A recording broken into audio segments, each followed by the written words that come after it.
Real estate தொழில் தொடர்பான முன்விரோதத்தில் வெடிகுண்டு வீசி இளைஞர் ஒருவரை வெட்டி கொலை செய்யப்பட்ட வழக்கில் சிறுவன் உட்பட 8 பேரை ரெட்டிச்சாவடி போலீசார் கைது செய்துள்ளனர். பெரிய காட்டுப்பாளையத்தைச் சேர்ந்த கார் ஓட்டுநர் சசிகுமார் ரங்காரெட்டிப்பாளையத்தில் காரை கழுவிக் கொண்டிருந்த போது 8 பேர் கொண்ட கும்பல் நாட்டு வெடிகுண்டுகளை வீசி தாக்கியதாக கூறப்படுகிறது. தாக்குதலில் இருந்து தப்பியோடிய சசிகுமாரை அந்த ரவுடி கும்பல் விரட்டிச் சென்று தாக்கியதில் அவர் சம்பவ இடத்திலேயே உயிரிழந்தார். போலீஸ் விசாரணையில் ரியல் எஸ்டேட் தொழில் தொடர்பான முன்விரோதம் கொலைக்கு காரணமாக இருக்கலாம் என தெரிய வந்துள்ளது. இதையடுத்து ரங்காரெட்டிப்பாளையம் மற்றும் புதுச்சேரியை சேர்ந்த சிறுவன் உட்பட 8 பேர் கைது செய்யப்பட்டுள்ளனர். கொலைக்கு பயன்படுத்தப்பட்டதாக கூறப்படும் ஆயுதங்கள், வாகனங்கள் மற்றும் செல்போன்கள் பறிமுதல் செய்யப்பட்டு போலீசார் தொடர்ந்து விசாரணை நடத்தி வருகின்றனர். விழுப்புரம் திருவெண்ணநல்லூர் சார் பதிவாளர் அலுவலகத்தில் லஞ்சம் கொடுக்க முயன்றதாகவும் அதனை வீடியோவாக பதிவு செய்து சமூக வலைதளங்களில் பரப்பியதாகவும் கூறப்படும் நபர் மீது பொறுப்பு பதிவாளர் காவல் நிலையத்தில் புகார் அளித்துள்ளார். ஆமூர் கிராமத்தைச் சேர்ந்த ஜெயபால் வில்லங்க சான்று பெறுவதற்காக சார் பதிவாளர் அலுவலகத்திற்கு சென்றுள்ளார்.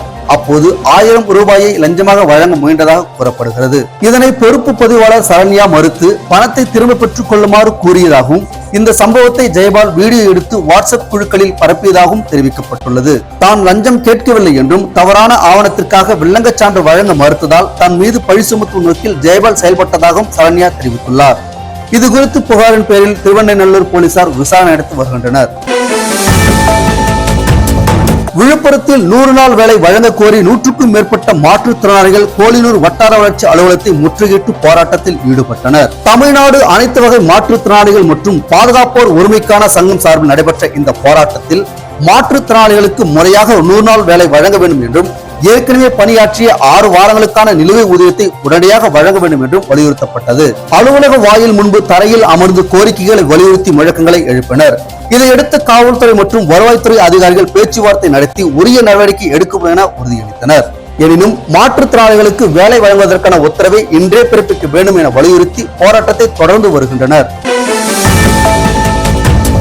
விழுப்புரம் கல்பட்டு கிராமத்தில் நடைபெற்ற பாரம்பரிய மீன்பிடி திருவிழாவில் 10க்கும் மேற்பட்ட கிராமங்களைச் சேர்ந்த பொதுமக்கள் ஆர்வத்துடன் பங்கேற்று ஏரியில் மீன்களை பிடித்து சென்றனர்.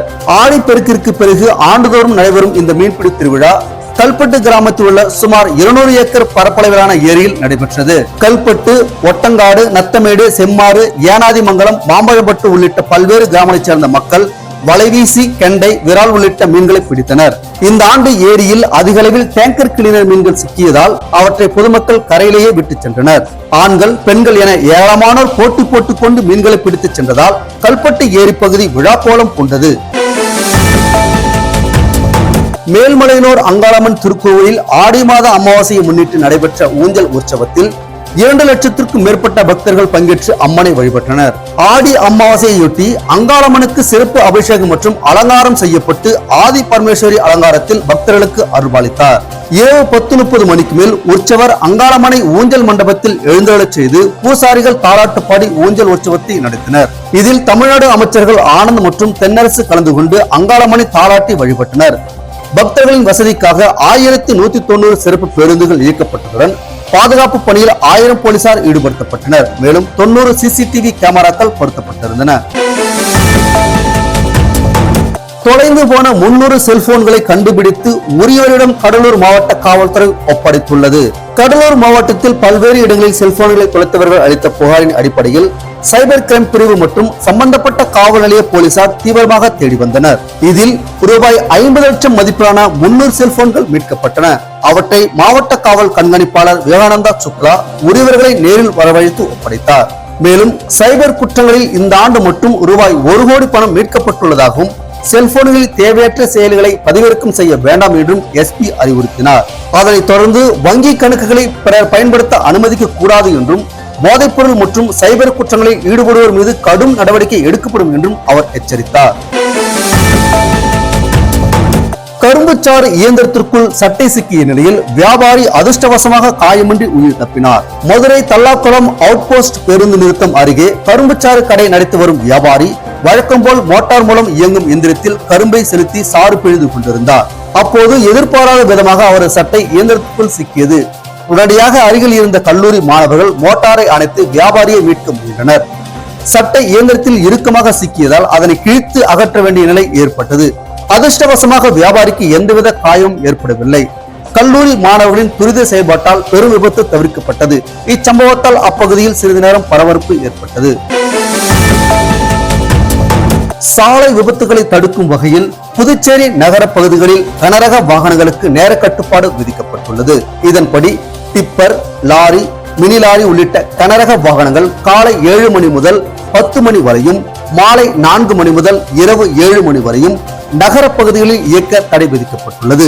கோரிமேடு பகுதியில் நடைபெற்ற ஆலோசனை கூட்டத்தில் பேசிய போக்குவரத்து சீனியர் எஸ்பி திவ்யா, போக்குவரத்து நெரிசல் அதிகமாக இருக்கும் நேரங்களில் கனரக வாகனங்களால் விபத்துகள் ஏற்படுவதை தடுக்கும் வகையில் இந்த நடவடிக்கை எடுக்கப்பட்டுள்ளதாக தெரிவித்தார்.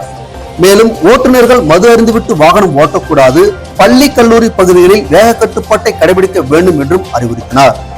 நேர கட்டுப்பாட்டை மீறி கனரக வாகனங்களை இயக்கினால் சட்டப்படி நடவடிக்கை எடுக்கப்படும் என்றும் எச்சரிக்கை விடுத்துள்ளார். புதுச்சேரி கடற்கரை சாலையில் சுதந்திர தின அணிவகுப்பின் இறுதிக்கட்ட ஒத்திகை நடைபெற்றது. காவல்துறை அதிகாரிகள் தலைமையில் நடைபெற்ற இந்த ஒத்திகையில் பள்ளி மற்றும் கல்லூரி மாணவ மாணவிகள், காவல்துறையினர், தேசிய மாணவர் படையினர் உள்ளிட்ட பல்வேறு படைப்பிரிவினர் பங்கேற்றனர். சுதந்திர தினத்தன்று நடைபெறவுள்ள அணிவகுப்பை சிறப்பாக நடத்துவதற்கான ஏற்பாடுகள் தீவிரமாக நடைபெற்று வரும் நிலையில் அதன் ஒரு பகுதியாக இறுதிக்கட்ட அணிவகுப்பு ஒத்திகை நடைபெற்றது. அணிவகுப்பில் பங்கேற்கும் மாணவர்கள் மற்றும் பாதுகாப்பு படையினர் ஒழுங்காக அணிவகுத்து சென்று தங்களது பயிற்சிகளை மேற்கொண்டனர்.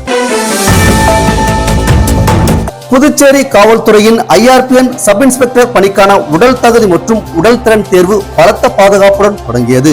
IRPN பிரிவில் காலியாக உள்ள சப் இன்ஸ்பெக்டர் பணிகளுக்காக மொத்தம் 1871 விண்ணப்பங்கள் பெறப்பட்டுள்ளன. முதல் நாளில் 200க்கும் மேற்பட்ட இளைஞர்கள் உடல் தகுதி தேர்வில் பங்கேற்றனர். தேர்வு நடைபெறும் வளாகத்தில் கடுமையான பாதுகாப்பு கட்டுப்பாடுகள் அமல்படுத்தப்பட்டதுடன் பங்கேற்பாளர்களுக்கு மருத்துவ உதவி வழங்கும் வகையில் முதலுதவி மற்றும் தேவையான மருத்துவ வசதிகளும் ஏற்பாடு செய்யப்பட்டிருந்தன. தேர்வு பணிகளை TIG சத்தியசுந்தரம் நேரில் ஆய்வு செய்தார். SP ரங்கநாதன் தலைமையில் காவல்துறையினர் தேர்வுக்கான ஏற்பாடுகளை மேற்கொண்டனர். தேர்வு நாளையும் வெள்ளிக்கிழமையும் தொடர்ந்து நடைபெறுகிறது. புதுச்சேரியில் சைக்கிளில் வீதி வீதியாக சுற்றி வந்து பூட்டிய வீட்டுகளை நோட்டமிட்டு கொள்ளையடித்தாக கூறப்படும் பிரபல கொள்ளையன் உட்பட 3 பேரை போலீசார் கைது செய்துள்ளனர். கோரிமேடு இந்திரா நகர் பகுதியில் மருத்துவ பேராசிரியர் மற்றும் மத்திய அரசு ஊழியர் வசிக்கும் வீட்டின் கதவை உடைத்து 45 பவுன் நகைகள் மற்றும் ரூபாய் 10,000 ரொக்கம் கொள்ளையடிக்கப்பட்டது. இது குறித்து தனிப்படை போலீசார் 1000க்கும் மேற்பட்ட CCTV காட்சிகளை ஆய்வு செய்து ஆற்காட்டைச் சேர்ந்த சுந்தர் என்பவரை அடையாளம் கண்டனர். காமராஜர் நகர் பகுதியில் சைக்கிளில் சந்தேகத்திற்கிடமாக சென்ற சுந்தரை மடக்கி பிடித்த போலீசார் விசாரணை நடத்தியதில் கூட்டாளிகளான செந்தில்குமார் மற்றும் மோகனவேலுடன் சேர்ந்து கொள்ளையில் ஈடுபட்டது தெரிய வந்தது. 3 பேரிடமிருந்து 30 பவுன் தங்க நகைகள், ரூபாய் 1,12,000 ரொக்கம், சைக்கிள், இரும்பு ராடு உள்ளிட்டவை பறிமுதல் செய்யப்பட்டன. பின்னர் 3 பேரையும் நீதிமன்றத்தில் ஆஜர்படுத்தப்பட்டு காலப்பட்டு மத்திய சிறையில் அடைத்தனர்.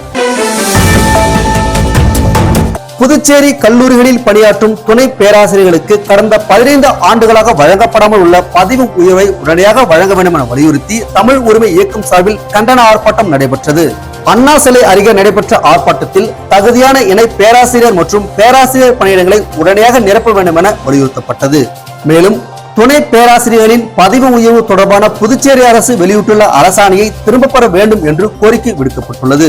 புதிய கல்விக் கொள்கையை கைவிட வேண்டும், அரசு பள்ளிகளில் தமிழை பயிற்று மொழியாக்க வேண்டும், புதுச்சேரிக்கென தனி கல்வி வாரியம் அமைக்க வேண்டும் என உள்ளிட்ட கோரிக்கைகளை முன்வைக்கப்பட்டன. தமிழ் உரிமை இயக்க தலைவர் பாவாணன் தலைமையில் நடைபெற்ற ஆர்ப்பாட்டத்தில் நிர்வாகிகள் மற்றும் இயக்கத்தினர் பங்கேற்றனர். புதுச்சேரி வில்லியனூர் அருள்மிகு கோகிலாம்பிகை உடனுரை திருக்காமேஸ்வரர் திருக்கோவில் ஆடிப்பூர தேர் திருவிழா வெகு விமர்சையாக நடைபெற்றது. கடந்த 5ஆம் தேதி கொடியேற்றத்துடன் தொடங்கிய திருவிழாவில் தினந்தோறும் அம்மன் பல்வேறு அலங்காரங்களில் வீதி உலா நடைபெற்றது. விழாவின் முக்கிய நிகழ்வான ஆடிப்பூர தேரோட்டம் மிகச் சிறப்பாக நடைபெற்றது. சுவாமி மற்றும் அம்மனுக்கு சிறப்பு பூஜைகள் மற்றும் தீபாராதனை செய்யப்பட்டு உற்சவர் திருத்தேரில் எழுந்தருளினார். சிறப்பு விருந்தினராக அமைச்சர் நமச்சிவாயம், சட்டமன்ற உறுப்பினர்கள் ரவிக்குமார் மற்றும் கார்த்திகேயன் ஆகியோர் கலந்து கொண்டு தேரை வடம் பிடித்து இழுத்து தொடங்கி வைத்தனர். இதில் ஏராளமான பக்தர்கள் கலந்து கொண்டு தேரை வடம் பிடித்து இழுத்து சாமி தரிசனம் செய்தனர். விழாவையொட்டி கோவில் நிர்வாகம் சார்பில் சிறப்பான ஏற்பாடுகள் செய்யப்பட்டிருந்தன.